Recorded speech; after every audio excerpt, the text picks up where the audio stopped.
KNBT 92.1 FM. We have Brian Keane, our good old friend Brian Keane. I still remember the day Fosco brought you in here. That's right. Have you seen him lately?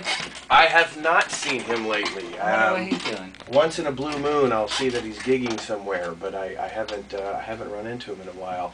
But that was the day that Fosco came in. It was his he came in for the interview, and he said, "Can I bring my buddy Brian Keane in?" And I said, "Sure." And he played "Carry Me," and I'll always remember that, because when the record "I Ain't Even Lonely" came out, "Carry Me" was on there, and it had been about a 9-month, or 6 to 9 month, or maybe even longer stretch between you playing it and hearing the record coming out. And when I popped it in, when I got to "Carry Me," it sounded familiar, and it dawned on me. I was like, that's the guy who came in with Fosco last year.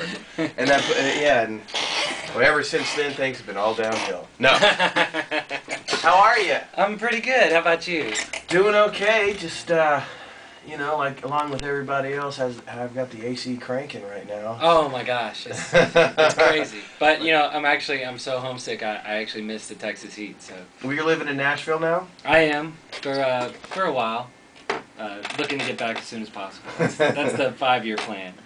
But everybody seems to say go to Nashville for a while and then get back to Texas when you can. Yeah. You see, what are you doing up there? Writing, gigging, playing? Both. Yeah, writing a lot.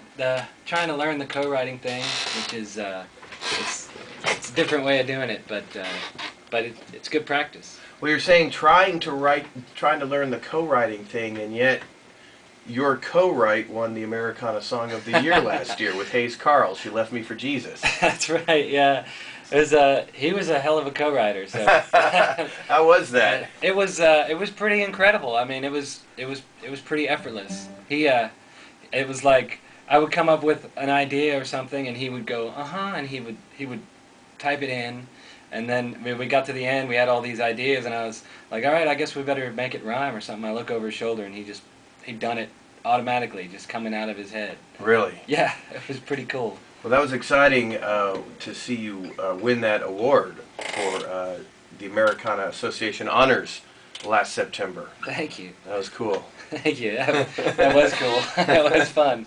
And lately, you've been playing with Randy Rogers. How'd that happen? I just ran into those guys in Nashville in a club. We both went to see this band, and they happened to be a time when I was looking for work, and they were looking for a keyboard player, so just worked out. And you did the gig last night with them at the Alamo Dome? Yeah. Most people I've ever seen in one place. I think it was crazy. It was like 20,000 people, something like that. Is that the most people you've ever played in front of? Oh yeah, by far. What was it like walking out on stage? Tell me the 45 seconds before you started playing. It was, they are, that band and that crew, they're so on top of things that it really wasn't all that different from playing the clubs or the amphitheaters that they've been playing, because they use the in-ear monitors, and so they got this great monitor guy and great front of house. And really, it sounds and feels exactly the same as the small clubs. So that was a big surprise to me. Yeah. So it was. With in-ear monitors, it's a little harder to hear the crowd.